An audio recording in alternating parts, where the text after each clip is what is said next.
सुप्रभात बच्चों। शिवम संकल्प इंटरमीडिएट कॉलेज बखरीमा अंजानी सोनभद्र के इस ऑनलाइन क्लासेस में मैं दीपक कुमार आप सभी का हार्दिक स्वागत करता हूं। आज हम कक्षा 12 विषय जीव विज्ञान अध्याय 2 पुष्पी पादपों में लैंगिक जनन का भाग 5 पढ़ेंगे। इससे पहले हमने भाग 4 तक पढ़ लिया है। भाग 5 में आज हमारा पहला टॉपिक है बीज। ठीक है, बीज होता क्या है। बीज जो है आवृत बीजी पौधों में, यानी जो भी आवृत बीजी पौधे हैं, ऐसे पौधे जिनमें बीज उपस्थित होता है। ठीक है, आवृत बीजी पौधों में बीजांड के निषेचन के बाद फल के अंदर बनने वाली विशेष संरचना जो है वो बीज कहलाती है। आवृत बीजी पौधों में, ठीक है, आवृत बीजी पौधों में बीजांड के निषेचन के बाद, बीजांड के निषेचन के बाद,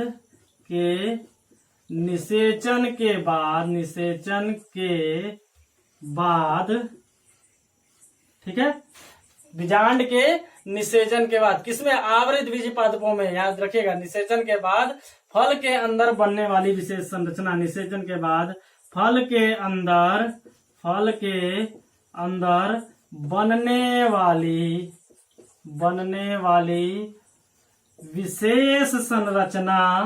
विशेष संरचना बीज कहलाता है। समझ में आ गया। सीधे हम कह सकते हैं कि आवृत बीजी पौधों में बीजांड के अंदर, बीजांड के निषेचन के बाद फल के अंदर बनने वाली विशेष संरचना को क्या कहते हैं, बीज कहते हैं। ठीक है, बीज के प्रकार की बात अगर हम करें तो बीज का जो प्रकार होता है, समझ में आ गया, बीज किसे कहते हैं। बीज का प्रकार जो होता है, बीज का प्रकार जो है मुख्यतः 2 प्रकार का होता है। पहला होता है एक बीज पत्री, ठीक है, एक बीज पत्री। दूसरा होता है द्विबीज पत्री, ठीक है, एक बीज पत्री और द्विबीज पत्री, यह 2 प्रकार का बीज होता है। समझ में आ गया। एक बीज पत्री किसे कहते हैं, जिसका भ्रूण जो होता है या जिसके भ्रूण में एक बीज पत्र पाया जाता हो। भ्रूण में क्या पाया जाता हो, भ्रूण में एक बीज पत्र पाया जाता है, उसे हम एक बीज पत्री कहते हैं। और जिसके भ्रूण में 2 बीज पत्र पाए जाते हो उसे हम द्विबीज पत्री कहते हैं। ठीक है, 2 भ्रूण, इसके भ्रूण में कितने, 2 बीज पत्र पाए जाते हैं, इसके भ्रूण में 1 बीज पत्र पाया जाता है, उसे हम एक बीज पत्री कहते हैं। एक बीज पत्री का उदाहरण हो जाएगा गेहूं, मक्का, धान, चावल, ये सब क्या है, एक बीज पत्री का उदाहरण है। द्विबीज पत्री का उदाहरण हो जाएगा चना, मटर, सेम इत्यादि, ये सभी क्या हो जाएंगे, द्विबीज पत्री। यानी सीधे सीधे समझिए कि जब हम उसके भ्रूण को अलग करते हैं तो आसानी से जो 2 भाग में बढ़ जाता है वो द्विबीज पत्री कहलाता है, और जो आसानी से 2 भागों में नहीं बढ़ता है उसे हम एक बीज पत्री कहते हैं। यानी कि इसके भ्रूण में 1 बीज पत्र होता है और द्विबीज पत्री के भ्रूण में 2 बीज पत्र होता है।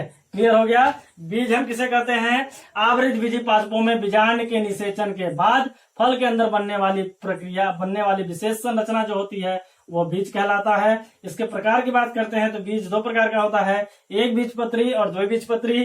पहला होता है एक बीज पत्री, हम उसे कहते हैं जिसके भ्रूण में 1 बीज पत्र पाया जाता है, उसे हम एक बीज पत्री कहते हैं।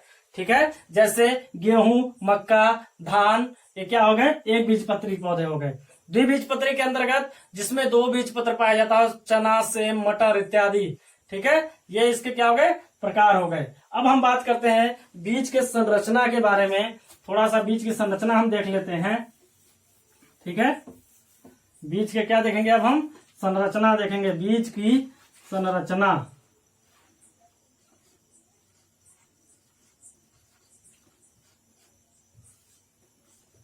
संरचना की जब हम बात करते हैं बीज की, तो बीज के संरचना का हम एक आरेखीय निरूपण देखते हैं। ठीक है, इसका आरेखीय निरूपण देखेंगे तो बीज जो होता है, बीज के 2 भाग होते हैं। पहला होता है बीजावरण, क्या होता है, बीजावरण, ठीक है, बीजावरण। और दूसरा होता है इसमें भ्रूण। यह आरेखीय निरूपण है, बीज की संरचना की बात हम कर रहे हैं, आरेखीय निरूपण है। पहला है बीज, बीज के 2 भाग, बीजावरण और भ्रूण। ठीक है, अब भ्रूण के भी दो भाग होते हैं, ध्यान दीजिए, भ्रूण के भी दो भाग होते हैं। पहला होता है बीजपत्र, दूसरा होता है अक्ष या भ्रूणाक्ष। पहला होता है क्या? बीजपत्र, बीजपत्र। दूसरा होता है, इसको अक्ष भी कहते हैं, अक्ष या भ्रूणाक्ष भी कहते हैं, भ्रूणाक्ष। ठीक है, अक्ष या भ्रूणाक्ष। ठीक, अब अक्ष या भ्रूणाक्ष के भी दो भाग होते हैं। पहला होता है, देखिए ध्यान दीजिएगा, मूलांकुर, मूलांकुर, मूलांकुर, और दूसरा होता है प्रांकुर। ठीक है, ये इस तरीके से ये इसकी संरचना का आरेखीय निरूपण होता है। बीज के संरचना का आरेखीय निरूपण में हम देखेंगे, जब बीज मुख्यतः दो भाग में विभाजित किया जाता है, बीजावरण और भ्रूण में। भ्रूण का जो भाग होता है बीजपत्र और अक्ष या भ्रूणाक्ष। भ्रूणाक्ष का भी दो भाग होता है, मूलांकुर और प्रांकुर। ठीक है, अब हम इसके संरचना के आधार पर देख लेते हैं कि बीजावरण क्या है। बीजावरण मान लीजिए ये कोई बीज की संरचना है, ठीक है, तो इसका जो बाहरी आवरण होता है यह बीजावरण कहलाता है। बीज का बाहरी आवरण, इनकी दो परतें होती हैं, ध्यान दीजिएगा। जो बाहरी परत होता है वह कड़ा होता है, कड़ा और रंग युक्त होता है, ध्यान दीजिएगा। जो बाहरी परत होता है कड़ा होता है, ठीक है, ठोस होता है, ठीक है, और रंग युक्त होता है, रंगदार होता है। आंतरिक परत जो होता है वो झिल्ली नुमा होता है, आंतरिक परत झिल्ली नुमा होता है और रंगहीन होता है, झिल्ली नुमा तथा रंगहीन होता है। ध्यान दीजिएगा, बीजावरण जो होता है वो बीज में दो होते हैं। जो बाहरी आवरण होता है, बाहरी परत जो होता है वो कड़ा होता है, रंगयुक्त होता है, और आंतरिक परत जो होता है वो झिल्ली नुमा होता है और रंगहीन होता है। यह बीजावरण होता है। बात करते हैं भ्रूण की, यह बीजावरण था, ध्यान दीजिए। बीजावरण, भ्रूण की जब बात हम करते हैं तो भ्रूण की संरचना की बात जब हम करेंगे, कुछ इस तरीके से भ्रूण का संरचना हम बना दे रहे हैं। एक सांकेतिक संरचना है, आपको अच्छे से बनाना है। आप किताब की सहायता से इस चित्र को बनाएंगे, ठीक है। अब देखिए, ये भ्रूण की संरचना हो गई। ये पूरा क्या हो गया? भ्रूण। भ्रूण में दो भाग था, पहला था बीजपत्र, दूसरा था अक्ष या भ्रूणाक्ष। ठीक है, तो ये है आपका बीजपत्र। ठीक है, ये क्या है? बीज पत्र। ये बीज पत्र हो गया। अब ये जो भाग है, यही भाग क्या कहलाता है?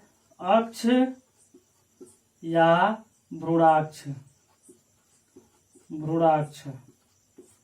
ठीक है, ये बीज पत्र हो गया ये भाग, और ये जो अंदर का भाग है ये क्या हो गया? अक्ष या भ्रूणाक्ष। ठीक, अब यह अक्ष और भ्रूणाक्ष यहां से यहां तक है, यही दो भागों में विभाजित है। नीचे का भाग हो जाता है मूलांकुर, मूलांकुर, और ऊपर का भाग यह कहलाता है प्रांकुर। ठीक है, इस तरीके से हम बीज की संरचना का आरेखीय निरूपण देखते हैं। ठीक, बीज, बीजावरण और भ्रूण। भ्रूण जो है बीज पत्र तथा अक्ष या भ्रूणाक्ष, भ्रूणाक्ष जो है मूलांकुर तथा प्रांकुर, यानी इन सब भागों में यह विभाजित होता है। ठीक है, यही मूलांकुर जो है, यह जब क्या होगा, बीज को हम जब बो देते हैं तो अंकुरण जब होता है तो यह मूलांकुर जो होता है वह जड़ का निर्माण करता है, यानी मूल का निर्माण करता है। और यही प्रांकुर जो है आगे चल करके क्या करता है? तना, पत्ती, शाखाएं, फूल, फल, बीज, सबका निर्माण ये प्रांकुर का भाग आगे विकसित होता है। इन सब भागों में मूलांकुर जो है वो मूल में विकसित हो जाता है। समझ में आ गया? इस तरीके से था। अब देखिए, एक भ्रूण जो होता है, भ्रूण के अंदर सभी क्या कहते हैं कि उतना पोषक तत्व होता है जिससे कि वह अंकुरित हो सके। हम क्या करते हैं? बीज बो देते हैं तो अंकुरित हो जाता है। अंकुरण का कारण क्या है? उसमें वह पोषक तत्व, वह भोज्य पदार्थ उपस्थित होता है। भ्रूण के अंदर भोज्य पदार्थ उपस्थित होता है जिससे कि प्रांकुर और मूलांकुर का विकसित या विकास हो सके। उनका विकास से ही यह विकसित रूप मूल बन जाता है, यानी कि जड़ बन जाता है, और इसका विकसित रूप तना, पत्ती, फूल और फल का निर्माण करता है, आगे चल करके बीज का निर्माण करता है। इस तरीके से बीज की संरचना हो गया। अब इस टॉपिक में, इस चैप्टर में हम एक नेक्स्ट टॉपिक पढ़ेंगे बीज हमारा इस तरीके से कंप्लीट हुआ। एक बीजपत्री बीज और द्विबीजपत्री बीज आप देख लेंगे अच्छे से, ठीक है। और चित्र को किताब से बनाएंगे, साफ और स्वच्छ होना चाहिए। नेक्स्ट टॉपिक हम देखते हैं असंग जनन। असंग जनन, असंग जनन, ठीक है। असंग जनन किसे कहते हैं? यह अलैंगिक जनन की एक सामान्य विधि है, ठीक है। असंग जनन जो है अलैंगिक जनन की सामान्य विधि है। अलैंगिक जनन की सामान्य विधि है। अलैंगिक जनन की सामान्य विधि, ठीक है, जिसके अंतर्गत बिना निषेचन के क्रिया के अंतर्गत ही नए पौधे का निर्माण होता है। ऐसा अलैंगिक जनन की प्रक्रिया है जिसमें निषेचन की प्रक्रिया नहीं होता है। निषेचन की प्रक्रिया क्या होता है? निषेचन की प्रक्रिया नहीं होता है, नहीं होता है। यानी कि बिना निषेचन के ही नए पौधे का निर्माण होने की प्रक्रिया ही क्या कहलाता है? असंग जनन कहलाता है। उदाहरण में घास, उदाहरण में क्या ले लिए हम? घास।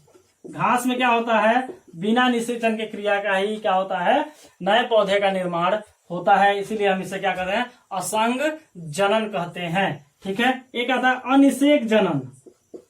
अनिषेक जनन, अनिषेक जनन, ठीक है। असंग जनन हमने जान लिया। अनिषेक जनन क्या होता है? ठीक है, बिना निषेचन के भ्रूण का निर्माण होना। ध्यान दीजिए, इसमें निषेचन के नए पौधे का निर्माण हो रहा था, इसमें बिना निषेचन में के भ्रूण का निर्माण होता है। बिना निषेचन के भ्रूण का निर्माण, भ्रूण का निर्माण कैसे? निषेचन के बिना ही, यानी बिना निषेचन के ही भ्रूण के निर्माण होने की प्रक्रिया अनिषेक जनन कहलाता है। उदाहरण में रोटीफर्स, रोटीफर्स सामान्य कुछ मछलियां होती हैं, इसके अंतर्गत भी आती हैं। मछलियां, कुछ मछलियां ही होती हैं जो इसके अंतर्गत आती हैं। समझ में आ गया? रोटीफर्स को किरीट वर्ग भी कहते हैं। किरीट वर्ग, किरीट वर्ग, जिसे क्या कहते हैं हम? रोटीफर्स कहते हैं। इनके अंतर्गत अनिषेक जनन होता है, मतलब कि बिना निषेचन की प्रक्रिया के ही भ्रूण का निर्माण होता है। असंग जनन में बिना निषेचन की प्रक्रिया के दौरान ही नए पौधे का निर्माण होता है। यह अलैंगिक जनन की सामान्य विधि है, ठीक है। अब देखिए, ऐसे फल जो निषेचन के बिना ही उत्पन्न होते हों उन्हें हम कहते हैं, ऐसे असंग जनन हो गया, अनिषेक जनन हो गया, तो अब वह होता है अनिषेक फलन, ठीक है। ऐसे फल जो निषेचन की प्रक्रिया के बिना ही हो, उत्पन्न होता हो, उसे हम क्या कहते हैं? अनिषेक फलन कहते हैं। यानी अंडाशय से बिना निषेचन के फल निर्माण की प्रक्रिया, अंडाशय से अनिषेक फलन। ध्यान दीजिए, अनिषेक फलन, अंडाशय से, इसे पार्थेनोकार्पी भी कहते हैं इंग्लिश में, पार्थेनोकार्पी, पार्थेनोकार्पी। यानी अंडाशय से बिना निषेचन के फल के निर्माण की प्रक्रिया क्या कहलाता है? अनिषेचन कहलाता है। अंडाशय से बिना निषेचन की प्रक्रिया यानी कि अनिषेक फलन कहलाता है, पार्थेनोकार्पी। इस शब्द का प्रयोग सबसे पहले किसने किया था? नॉल ने किया था। अनिषेक फलन का शब्द का प्रयोग सबसे पहले किसने किया था? नॉल ने किया था। नॉल ने सबसे पहले इसका उपयोग किया था। अनिषेक फलन पार्थेनोकार्पी जो शब्द है, इस पार्थेनोकार्पी शब्द का प्रयोग सबसे पहले नॉल ने किया था। ध्यान दीजिए, ठीक है। यह अनिषेक फलन जो होता है, इसमें जो फल होते हैं वो बीज रहित फल होते हैं। अब आप जान जाएंगे कि क्यों होते हैं अनिषेक फलन। बीज रहित फल, आप कितनी बार खाए होंगे बीज रहित फल? ऐसे फल जिनमें बीज आपको दिखाई नहीं देता होगा, ठीक है। बीज रहित होते हैं, ऐसा नहीं है कि बीज नहीं होता है, लेकिन आपको दिखाई नहीं देता है, ठीक है। बीज होता है लेकिन ऐसे सामान्य देखा जाए तो वह अनिषेक फलन के अंतर्गत आता है। बीज रहित होता है, उनमें सामान्य देखा जाए तो बीज नहीं पाया जाता है। जैसे कि अंगूर, उदाहरण में क्या है? अंगूर आप खाते होंगे, देखते होंगे कि इसमें बीज नहीं पाया जाता है, ठीक है। केला, संकरित जो आज बहुत सारे संकरण करके हाइब्रिड जो बनाए जा रहे हैं बहुत सारे, उनमें भी आज बीज नहीं पाएंगे। संकरित किया हुआ नींबू जो है उसमें बीज नहीं होता है। संकरित किया हुआ संतरा जो होता है उसमें बीज नहीं होता है। अनानास जो होता है इसमें बीज नहीं होता है। यानी कि जिनमें बीज नहीं होता है उन्हें हम अनिषेक फलन कहते हैं। सीधा सीधा समझ लीजिए, बीज रहित फलों को अनिषेक फलन कहते हैं। ठीक है, इस चैप्टर के बारे में आप इतना जान गए। लास्ट टॉपिक इसमें हम देखते हैं बहुभ्रूणता। बहुभ्रूणता जो है लास्ट टॉपिक है, बहुभ्रूणता। ठीक है, बहुभ्रूणता यानी कि जो है एक ही बीज में एक से अधिक भ्रूण हो की उपस्थिति, या एक ही बीज में एक से अधिक भ्रूण हो, उसे हम बहुभ्रूणता कहते हैं। जैसे आप संतरा का जो बीज है उसको अच्छे से, एक संतरा का फल लीजिए, अच्छे से मरोड़ दीजिए और उसके बीजों का आप अध्ययन करिए। उन बीजों में अलग अलग भ्रूण पाए जाएंगे, यानी एक ही बीज में अलग अलग भ्रूण, यानी बहुत सारे भ्रूण की उपस्थिति, बहुत सारे भ्रूण का उपस्थिति जो होता है वो बहुभ्रूणता कहलाता है। समझ में आ गया? एक ही बीज में एक से अधिक भ्रूण की उपस्थिति बहुभ्रूणता कहलाता है। ठीक है, इस तरीके से यह चैप्टर कंप्लीट हुआ। अगर आपको किसी भी टॉपिक जो है समझ में नहीं आया हो, यानी कोई भी टॉपिक जो है आप समझ में नहीं आया या किसी टॉपिक में डाउट हो, तो आप उस टॉपिक को बेझिझक मैसेज के दौरान मैसेज करके आप पूछ सकते हैं। ठीक है, इसका जो अभ्यास प्रश्नोत्तर है पीडीएफ के माध्यम से आप तक पहुंचेगा। ठीक है, तब तक के लिए धन्यवाद। आपका दिन शुभ हो।